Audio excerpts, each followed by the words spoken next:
সপ্তাহের মধ্যে এই শুক্রবার দিনটা অনেক বেশি স্পেশাল। সকলকে জানাই জুম্মা মোবারক। আর এই জুম্মা মোবারক দিনে একটু স্পেশালভাবে তো রান্না বান্না করাই লাগে। প্রত্যেকবার তো গরুর মাংস রান্না করি, এই জন্য আজকে ভিন্নভাবে কবুতরের মাংস রান্না করে দেখাবো। ঘরোয়া মশলায় আজকে এই কবুতরের মাংস রান্না করে দেখাবো। খেতে কিন্তু হবে অসাধারণ। যারা কবুতরের মাংস একদমই পছন্দ করেন না, খেতে চান না, তারা আজকে এই রেসিপি দেখে অবশ্যই বাসায় রান্না করে দেখবেন। আঙ্গুল চেটে পুটে খাবেন, এত বেশি মজার হয়। প্রথমে আমি কড়াইয়ের মধ্যে দুইটা কবুতরের মাংস পরিষ্কার করে একদম ছোট ছোট করে পিস করে কেটে নিয়েছি। তারপরে এখানে কুচানো পেঁয়াজ দিয়েছি। পেঁয়াজের পরিমাণটা দেখে বুঝতে পারতেছেন আমি 1 কাপ পেঁয়াজ দিয়েছি। আপনার পরিমাণ মতো বাড়িয়ে বা কমিয়ে দিবেন। তারপর এখানে রসুনের কোয়া দিয়েছি। রসুনের কোয়াটাও আমার পছন্দ মতো দিয়েছি। আপনারা যে যেরকম পছন্দ করে সেই অনুযায়ী অ্যাড করে দিবেন। মাংসের পরিমাণ অনুযায়ী এখানে সব ধরনের গরম মশলা অ্যাড করে দিয়েছি। সাদা ফল, দারচিনি, তেজপাতা আর লবঙ্গ দিয়েছি। আপনারা পরিমাণটা বাড়িয়ে বা কমিয়ে দিতে পারেন মশলা। এই পর্যায়ে অ্যাড করে দিলাম আদা, রসুন, জিরা পেস্ট। মাংসের পরিমাণ অনুযায়ী এখানে আদা, রসুন, জিরা পেস্টটা বাড়িয়ে বা কমিয়ে দিবেন। তারপর এখানে রান্নার হলুদ দিয়েছি, টেস্ট অনুযায়ী লবণ দিয়েছি। যে যেরকম লবণ খেতে পছন্দ করে সেই অনুযায়ী বাড়িয়ে বা কমিয়ে দিবেন। তারপর এখানে শুকনো মরিচ দিয়েছি আমি। আপনারা চাইলে এখানে শুকনো মরিচ অথবা কাঁচা মরিচ দিয়ে কবুতরের মাংসটা রান্না করতে পারেন, তবে আমার কাছে মনে হয় আস্ত মরিচের এই রান্নাটা অনেক বেশি মজা লাগে। তারপর এখানে সর্ষের তেল দিয়েছি পরিমাণ মতো। যারা সর্ষের তেল পছন্দ করে না তারা রান্নার রেগুলার তেল দিবেন পরিমাণ মতো।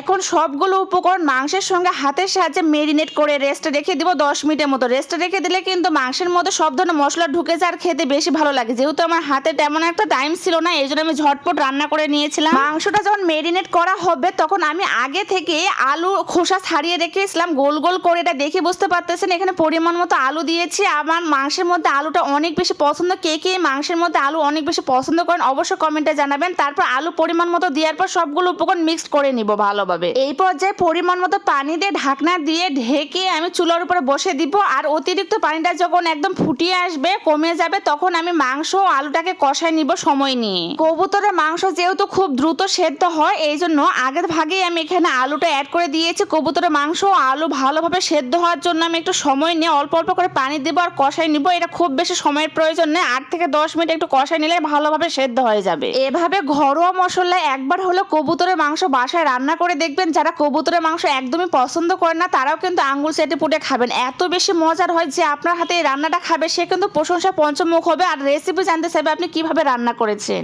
এই পর্যন্ত আমার ফুল ভিডিওটা কে কোন জেলা থেকে দেখতেছেন অবশ্যই কমেন্টে জানাবেন। আমার ফুল ভিডিওটা যদি কারো কাছে ভালো লাগে তাহলে অবশ্যই বেশি বেশি করে শেয়ার করে পেজের পাশেই থাকবেন। অতিরিক্ত পানিটা শুকিয়ে যায়, যখন তেল ছাড়বে তখন আমি চুলাটা অফ করে দিয়ে গরম গরম ভাতের সঙ্গে এই কবুতরের মাংসটা পরিবেশন করবেন। যে খাবে সে কিন্তু মুখে স্বাদ লেগে থাকার মতো প্রশংসা করবে। অবশ্য বাসায় এভাবে একবার হলেও রান্না করে দেখবেন আপনি।